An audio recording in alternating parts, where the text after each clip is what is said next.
Okay, in this video we're taking a look at the Armor 85 HD from Makerfire. This is the version 2 or the updated version of this. I did not get a chance to review the first version that had some issues. I'll talk about that here in this video. First, let's get all the box stuff out of the way. So you do get a pretty nice instruction manual. In here it does talk about all the parts that are included and video transmitter and setup, and etc. It's pretty useful, so you definitely want to hold on to that. You do get a USB battery charger for the 2S Lipo that's included, and it just charges via the balance lead here. And this is the 2S Lipo that's included with an XT30. It's a 500 milliamp hour 2S 45C. It's an okay battery. It's not a performance battery by any means. It'll get you in the air. This does 2 to 3S, and I think that I would recommend 3S instead of 2S, but 2S is fine, it'll fly. You do get a set of spare props. Get one on the drone itself. These are the Gemfan 40mm 4-bladed with the 1.5mm prop shaft, and you get two sets, one on there and a spare. And then you also get the OSD camera settings board for the Caddx turtle. That's also included. And so you'll need that if you want to change the camera settings on there, which I actually did. Talk about that here in a second. And that's all that's in the box. On the back here, just some more specs. Just come in different receiver versions: Fly Sky, Free Sky, Spectrum, and Futaba. 1103 10,000 kV motors on here. This does have an F3 flight controller, so it's Omnibus F3.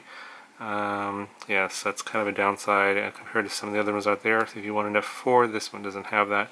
And of course, it comes with the Caddx Turtle V2, and the video transmitter is smart audio power switchable from 25 to 100 milliwatts. And here's the stuff that I mentioned that's included in the package. And let's look at the drone now. So, as I mentioned, this is the version 2. It's updated. But as far as I can tell, because I never saw the version 1, the only thing that I noticed is different about this is the propellers are new, and they're smaller than the original. There was like a 4-bladed kind of a bullnose prop. I think it was like some sort of racer star prop, and the ducts here have changed. So they were using the same kind of plastic. I think that this canopy was made of sort of a hard, brittle plastic, and it would easily break if you crashed into anything, and they replaced it with these pretty flexible prop guards here. So you can see that they give quite a bit, and there's a lot of space between the duct and the props, so it's not likely you're going to be breaking any props even if you hit something pretty hard. Did have a few bumps inside the house, no problems with breaking because it looks like it's very flexible. But of course, you know, nothing's indestructible. If you drop this from the sky from like 100 feet up, pretty sure lots of stuff will break. So just keep that in mind. It's not indestructible, but if you're flying it like a Cinewhoop, which is kind of what this is, you know, all these brushless whoops here with the HD video, flying it kind of slow and trying to get good footage, I don't think you're going to be breaking too much with these prop guards here. Now, this canopy does appear to be the same as before. Yeah, the camera is down here, so yeah, if you run into something this way, it still is kind of exposed. You could definitely damage it if you hit right in the center there. And of course, because there's no hinge here or anything, this is actually one piece of plastic. You can't adjust the camera angle, so this is a fixed camera angle. So if you want to go super fast, you'll be looking at the ground. But yeah, I wouldn't. Don't think this is really a performance beast anyway.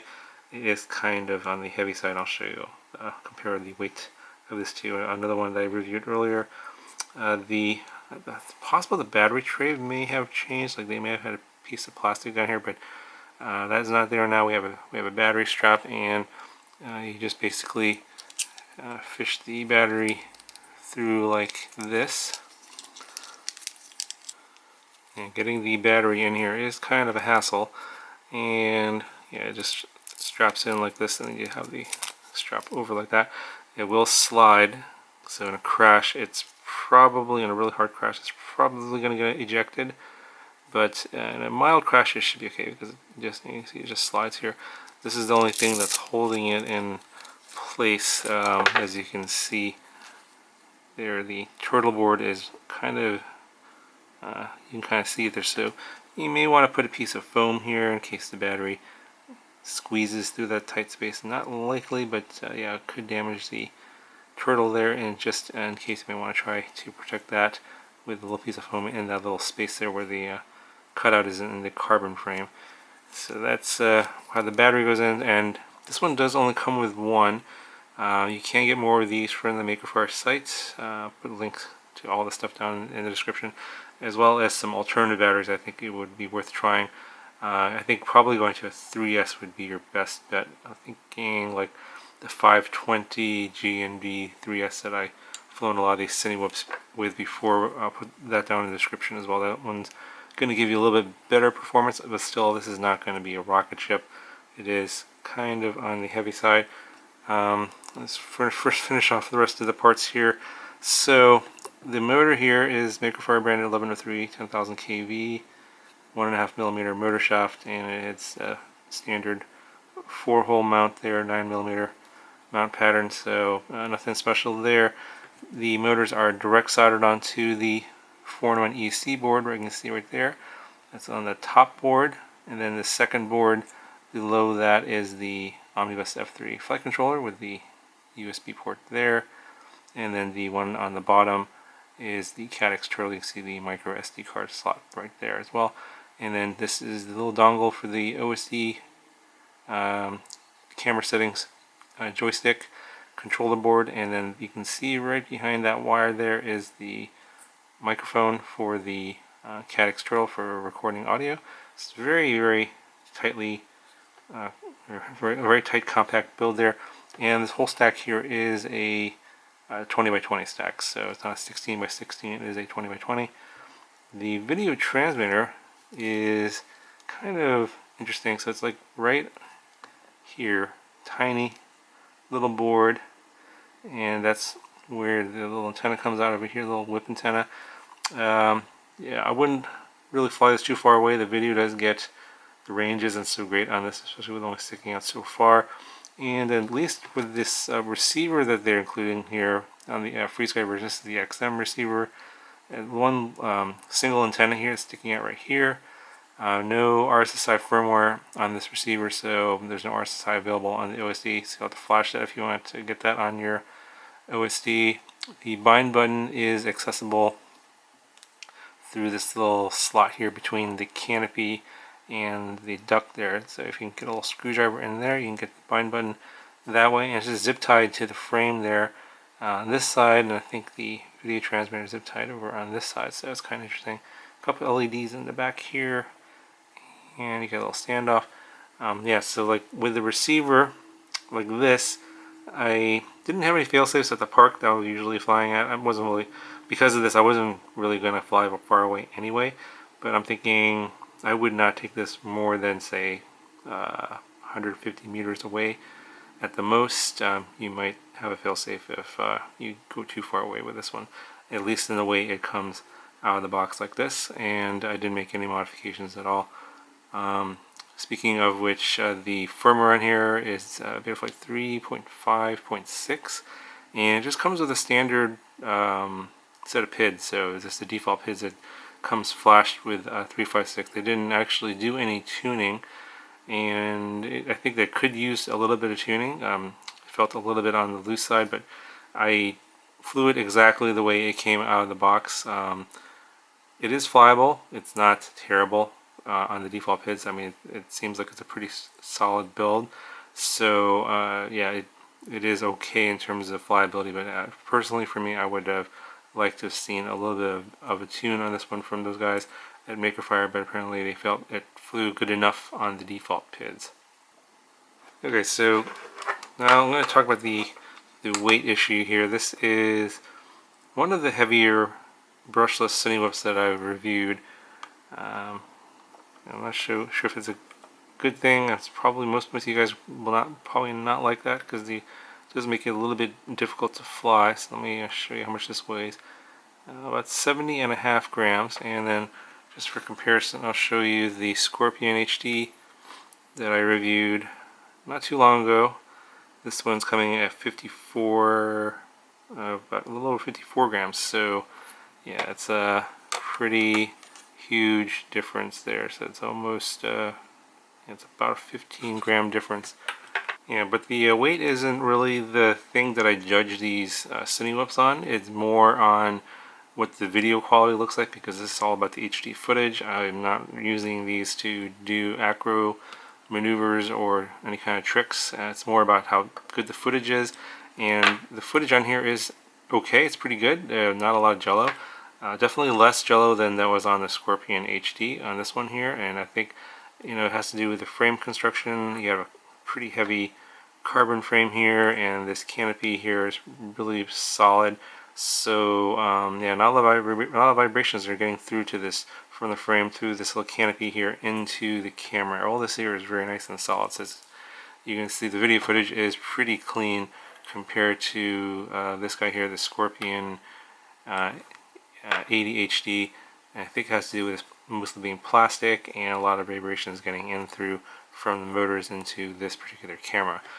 And so yeah, the footage is definitely better. If you go back and look at this video, you can check that out. That was only about a week or a week and a half ago. The footage definitely looks better on this one here, on the Makerfire Armor 85 HD. The firmware on the Turtle is also newer. It's I think from January 24th. I think it's the latest version. So it has a lot. That particular firmware has a lot of the bugs fixed, with like the weird sort of issues, and also over sharpening, etc., etc. Those things are all pretty good. So I think the video quality definitely is much better on this one versus the run cam on the Scorpion 80 HD. So that's my opinion on that.